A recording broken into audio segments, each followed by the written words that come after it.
Ahoy! It's your buddy Hambone here, and I'm back again with a brand new coupon code from our friends over at Noble Night Games. This month, the code is Arcana, and it's a long one. It's running from now all the way through September 14th, and it's good for 10% off orders of $10 or more, online or in person. Arcana is the code. And let's face it, everybody, it's summertime. It's fun time. It's time to get back together with your friends and family, maybe do some grilling and chilling and ripping some board games or tabletop RPGs. And for all your tabletop RPGs, board games, dice, and Magic the Gathering needs, look no further than Noble Night Games. Noble Night also has a killer trading program, so if you need to free up a little space on your shelf and add a little cash to your wallet so you can buy more games, Noble Night is where it's at. And there's more details on that on their website. In the meantime, the code is Arcana, good from now all the way through September 14th from our friends over at Noble Night Games.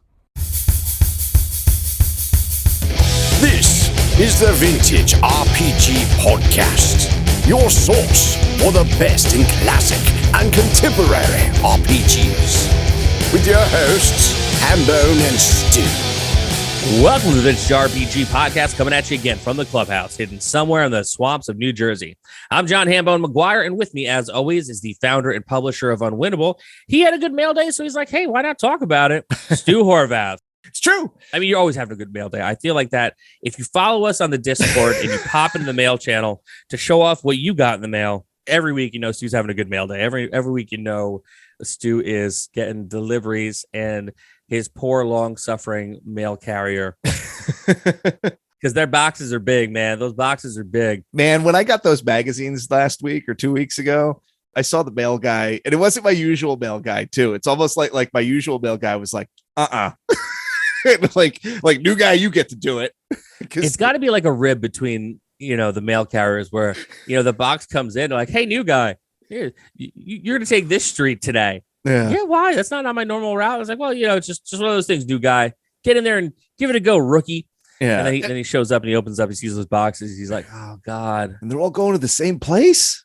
Yeah. In the unlikely event, Mr. Mail Carrier, that you're listening right now, I understand your pain. I had to schlep those boxes upstairs, then I schlepped them downstairs, and I shifted them a lot. Yeah. And they were heavy. And I appreciate the hard work that you do. I love the Postal Service. Yeah, man, we would not be able to conduct the business as we do it at the USPS.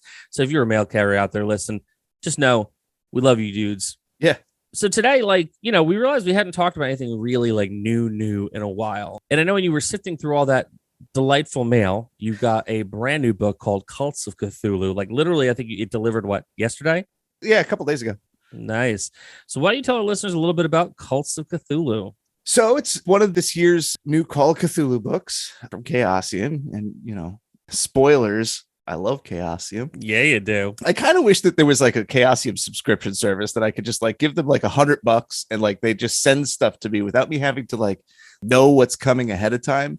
Just because I could feel looking at this book, my surprise and delight, if I had not known that this book was coming, would have been like extra big and exciting. Yeah, I mean, what a pop that would be, because real talk, you know you're going to buy it anyway. Yeah, I mean, if they put it out, you are going to buy the damn book. So I think a subscription service would be great. It's like what they put out like 4 big books a year. So you're just like, all right, here is like $200 or whatever. Yeah. And then like just surprise me. I mean, the subscription service would be me. I feel like I don't think maybe there's other people who have like everything that Chaosium published and are just like invested in continuing to be able to say that. But I don't think that that's a big pool, really.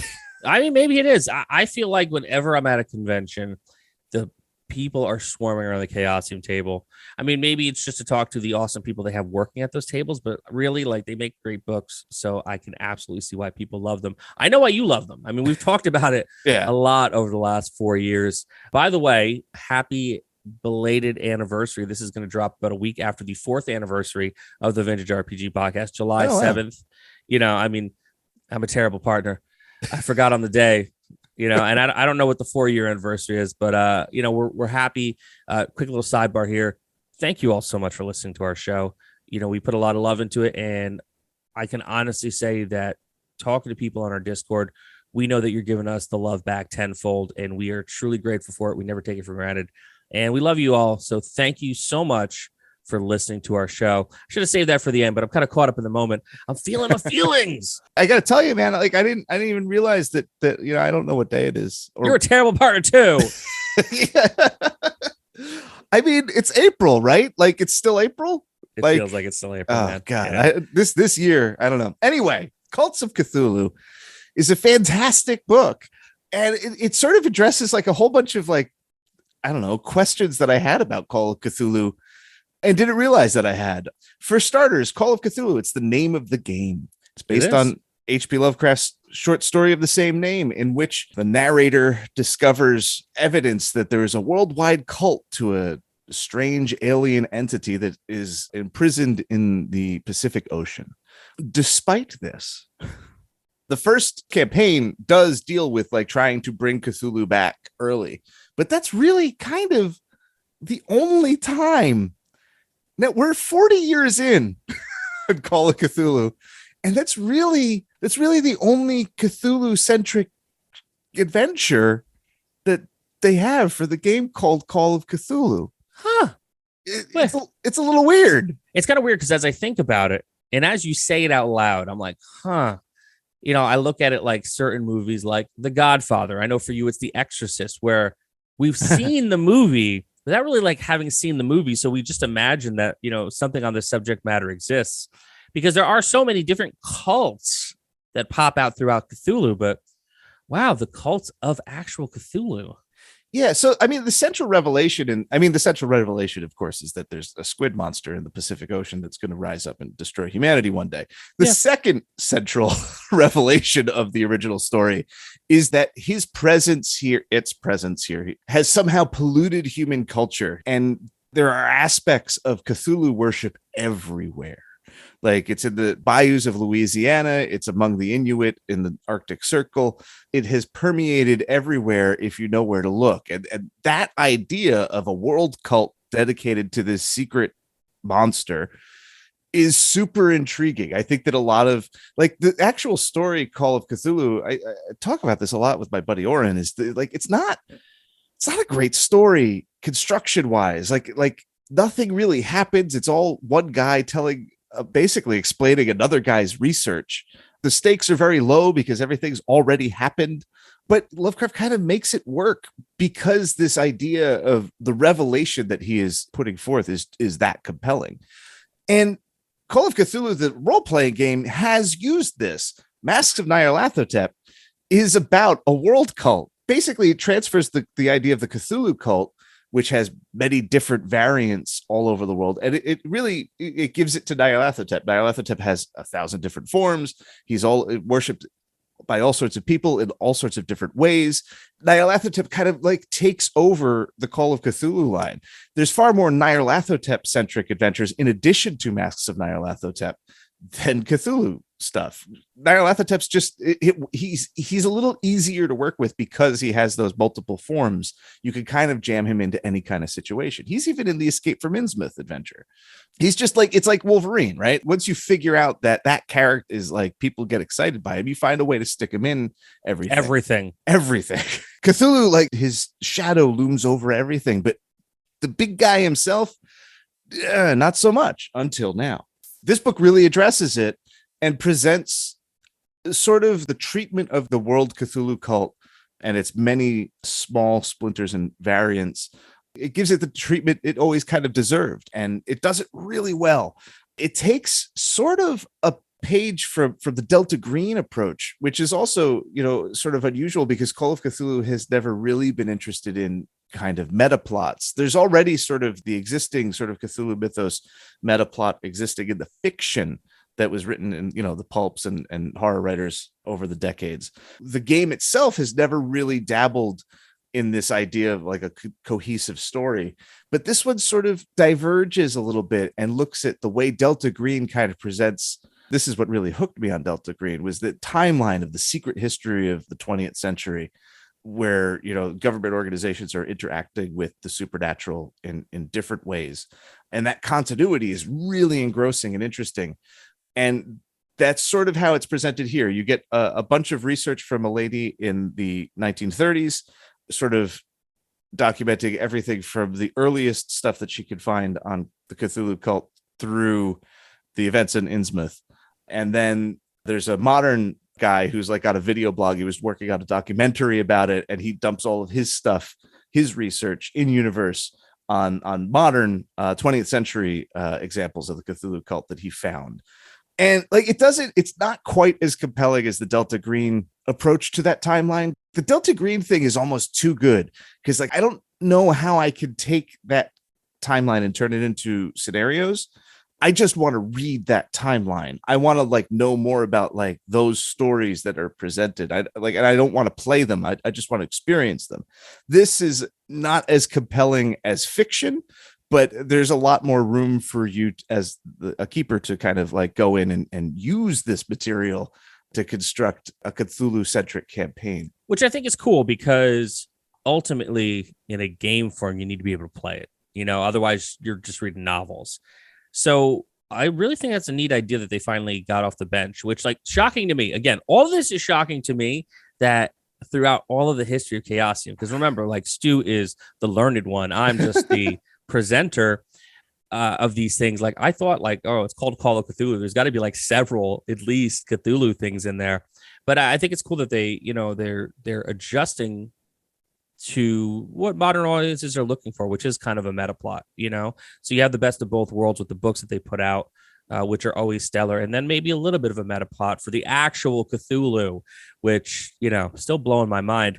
Would you say, you know, because as I think about this now that I know that Cthulhu like hasn't gotten off the bench in like 40 plus years. Well, he's napping. He's sleeping.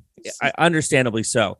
Would you liken this, and this is how I am seeing it in my head canon, that Nyarlathotep is more the Darth Vader of the world of Cthulhu, and then like Cthulhu is like the Emperor, where like Nyarlathotep is out there doing the day-to-day work.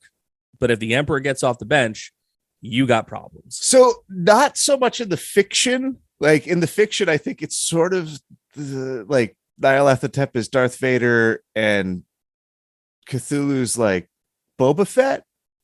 Oh, don't say that.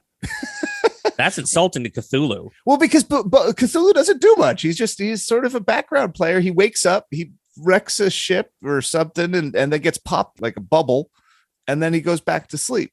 Fair point. So like he is kind of like Boba Fett. Yeah, I guess that is like the Sarlacc pit, but the other Nyarlathotep, he's getting shit done. He's like going around, he's like taking numbers, scheming. He's like the hand of Azathoth, who is the Emperor, sort of, I guess. I don't know. Star Wars metaphors, they're treacherous. I'm just saying that, like, it feels now in my mind like you have Nyarlathotep out there being like, oh my God, like Darth Vader, like everyone knows who Darth Vader is. And when you find out that Darth Vader isn't actually the boss, you're just like, well, if he's not the boss, we're screwed. I think in terms of the pop culture weight, that is accurate. I think that like getting Cthulhu into the mix is like a really smart branding thing because people are really interested in Cthulhu. You put Cthulhu on a book cover, it sells. Like that's why there's so many iterations of like insertions of Cthulhu and the mythos in other D&D products because they sell. You know, like that's why like Peterson put out the 5th edition and Pathfinder Cthulhu books, like to get those monsters in because people like Cthulhu. One of the fiction anthology that I read a while back, I think it was Mammoth Cthulhu. The editor was just like, yeah, these stories, some of them are about Cthulhu, but not all of them. But there's really like a vested interest in putting Cthulhu on the front of a fiction anthology because it helps you sell. Because we like money. Yeah. And like, I was just like, wow, that's refreshingly honest and mercenary of you. But like, I get it. Did I ever tell you that I had the actual perfect name for a Call of Cthulhu adventure that I'm going to write for 3-2-1 action? No. The title is Don't Wake Daddy. I love it. I know there's like 7 people out there that are going to pop so hard for that. And that's for you guys because I love you. So this is a good book. I mean, we're not sponsored by Chaosium anyway, but we know people over there. We know the work that they do. And we're always like thrilled to get these books in our hands because they are like legit delicious treats for your game. Yeah, and I really have just talked about the first chapter. So like there's a lot more material here. The second chapter goes in depth on 5 cults of Cthulhu. All of them are very different. 2 of them are from the fiction. You get the Louisiana Swamp Cult and the Esoteric Order of Dagon from Shadows over Innsmouth. The other 3 are new. One is an 1890s London one called the Elevated Order of Morpheus, which takes on sort of like the Golden Dawn kind of occultist vibe. There's the Society of the Angelic Ones, which I think is super cool because it sort of marries the idea of a Cthulhu cult with those California cults. You familiar with them? Yeah. And I keep thinking about, like, it made me look up when the next season of that HBO Perry Mason is coming on, because the first season dealt with a California cult. And it's just a really interesting period of history, which Call of Cthulhu has always found ways to interweave cool historical stuff with their threads for role playing, and I think that this one does an excellent job of that. And then there's the Church of Perfect Science, which is a modern version of a Cthulhu cult that has alarming parallels with a religious organization that shall remain nameless. Don't say it, because we don't want to get sued. Don't say it. They're litigious. I was actually a little surprised at how close the parallel is in the book because they are so litigious. But another really clever intersection, I think, of like sort of real world history and the fiction. Then there's a chapter on creating your own cults, which is extremely sort of versatile and in-depth. Oh, that's hot. And like that sort of speaks to the way that the cult works. Like it's very decentralized. There's all sorts of like little different factions. It could be, a cult of one, which the famous NPC Carl Stanford is sort of a cult of one in the original campaign. And he's also detailed in here, brought up to modern standards. There's a whole bunch of other, stats, monsters, new stuff. And then there's three sort of interlinked scenarios. I haven't read them yet because I literally have not had this book in my house that long. But each of those adventures is keyed to one of the new cults. So Loki's Gift is keyed to the Elevated Order of Morpheus. Angel's Thirst is to the California cult. And A God's Dream is to the Church of Perfect Science. They're each in a different historical period, but it seems like they kind of interconnect loosely or thematically. Judging from how Horror on the Orient Express worked with its flashbacks and stuff, I'm really keen to see how that plays out. And I will report more on that after I read them. But I was just so excited about this book. I couldn't wait. Yeah, I mean, and there's been a few books over the last several years, the 4 years we've been together on the show, that you were like, yeah, we got to talk about this now. I just got it in my hands and I can't wait. And it's always nice when you find one of these books. Stu, you got any final thoughts on Cults of Cthulhu? I wasn't actually super excited about this one when I saw it. I was just like, oh yeah, Cthulhu cult, whatever. Like he's the guy who's sleeping. And I was much more excited about A Time for Harvest, which is the Vermont campaign that was coming out like on the same exact day. And as soon as I got this book, like I read, this is the one that I picked up to read. It's been fighting with the novel that I was in the middle of too. And like, it's one of those books. You're right. It's just like it's an exciting book that like made my brain leap in a way. Like as soon as I opened it, I was like, oh my God, why was I down on this book? This book is awesome. Like I should have known. That's what I mean when I said, like, I wish there was a subscription service. So like, I wouldn't have had that prejudgment. Like, I wish this just showed up on my house and I was just like, oh my God, they did this really cool book. That's super smart. And like answers questions I didn't know I had. Cool. Love it. Yeah. I love it. So this is another amazing episode of the Vintage RPG Podcast. Stu, where can the people find you? They can find me on Instagram at Vintage RPG. I'm going to have to like rearrange my 2023 posts. I just finished all 1,200 photos of them, but now I'm going to like, Jesus, I know it's ridiculous. And I'm still working on my book. Yeah, I think I might have to like change up one of the weeks and get this one in there because there's a lot of good art. And you can find me on the Twitter, on the Instagram, and on the TikTok. I kind of just really post on Instagram, but I am everywhere and I will be posting more at John McGuire RPG.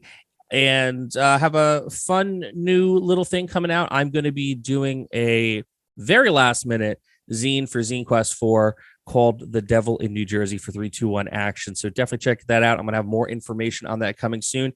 If you want to pick up anything from 321 Action, you can boogie on down to Exalted Funeral, where they've got my first 2 books. And hey, you were going to do your shopping there anyway, so why not stop by and say hi? If you like the show, don't forget to rate, review, and subscribe. Your reviews really do help other listeners to find us. And if you like the show, like the show, why not become a patron? Patreon.com/vintagerpg. We got a behind the scenes look at Stu's book, now titled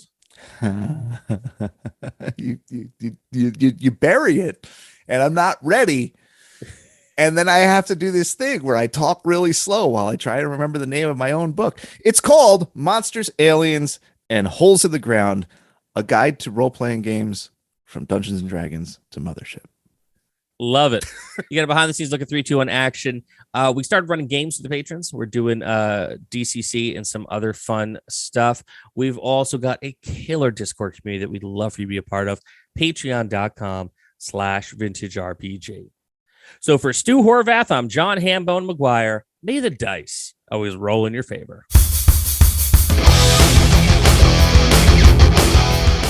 Thanks for listening. Don't forget to like, review, and subscribe to the podcast. Every review helps other listeners to find us. The Vintage RPG Podcast is a ham-fisted production. Music by Dega West. Art by Schaefer Brown. If you like the podcast, you should also consider becoming a patron at patreon.com.